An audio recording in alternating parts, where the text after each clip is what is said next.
ഇരിക്കുന്ന ഫുലൈലിനോട് ചോദിച്ചു, ഫുലൈലെ, അല്ല ചോദിക്കുന്നത് കേട്ടോടാ, അല്ല ചോദിക്കുന്നത് കേട്ടോ. അലം യഅ്നില്ലദീന ആമനു അൻ തഖ്ശഅ ഖുലൂബുഹും ലിദിക്രില്ലാഹ്. എടാ, നന്നാവാൻ സമയമായില്ലേടാ ഫുലൈലെ, നന്നാകാൻ സമയമായില്ലേ?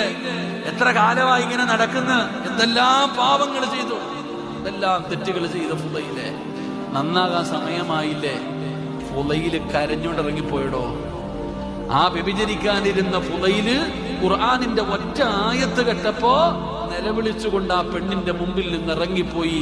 ലോകമറിയുന്ന പണ്ഡിതനായി മാറി ഫുലൈൽ ഇബ്നു ഇയാദ് റളിയല്ലാഹു തആല അൻഹു ഒറ്റ ആയത്ത് കേട്ടപ്പോ. എടാ, ഒരിക്കലും നന്നാകില്ലെന്ന് പറഞ്ഞ് നടന്ന ഉമർ നന്നായത് ഖുർആൻ കേട്ടിട്ട്, ഫുലൈൽ ഇബ്നു ഇയാദ് നന്നായത് ഖുർആനിലെ ഒരായത്ത് കേട്ട്. സാധാരണ ആളല്ല, കൊട്ടേഷ സംഘത്തിന്റെ നേതാവായിരുന്ന ഫുലൈല്. ഇതുപോലെ ആയിരക്കണക്കിന് ചരിത്രമുണ്ട്. ഖുർആനിലെ ഒരായത്ത് കേട്ടിട്ട് നന്നായ എത്രയോ. പാപ്പ, നീ ഒരായത്തല്ല 114 സൂറത്ത് നീ കേട്ടിട്ടില്ലേ? അള്ളാന്റെ പരിശുദ്ധമായ ഖുർആൻ 6600 പരം വരുന്ന ആയത്തുകൾ നീ തന്നെ ഓതിയില്ലേ? എന്നിട്ട് എന്തേ വാപ്പ നന്നാകാത്തെ? എന്തേ ഉമ്മ നന്നാകാത്തെ? ഖുർആൻ ഓതാത്ത ഏതെങ്കിലും ഒരു പെണ്ണുണ്ടോ? അള്ളാന്റെ ഖുർആൻ കേൾക്കാത്ത ഏതെങ്കിലും ഒരു ഉമ്മയുണ്ടോ? എന്തേ ഉമ്മ നീ നന്നാകാത്ത? എന്തേ ഉമ്മ നീ പേടിക്കണ്ടേ?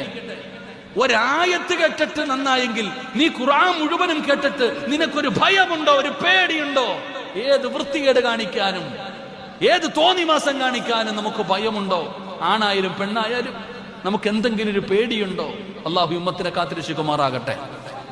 ഞാനിത് പറയുന്നത് നിങ്ങളോടല്ല. ഈ ചൂണ്ടുന്ന ചൂണ്ടുവിരൽ സിറാജിന്റെ നെഞ്ചിലേക്ക് തന്നെയാ ചൂണ്ടുന്നത്, അല്ലാതെ നിങ്ങളെ അല്ല. ഞാൻ ഇതേ ചോദ്യം എന്റെ മനസാക്ഷിയോട് തന്നെയാ ചോദിക്കുന്നത്. നന്നാകാൻ സമയമായില്ലേ സിറാജ് എന്ന്? അള്ളാഹു എന്നെ നന്നാക്കി തരുമാറാകട്ടെ.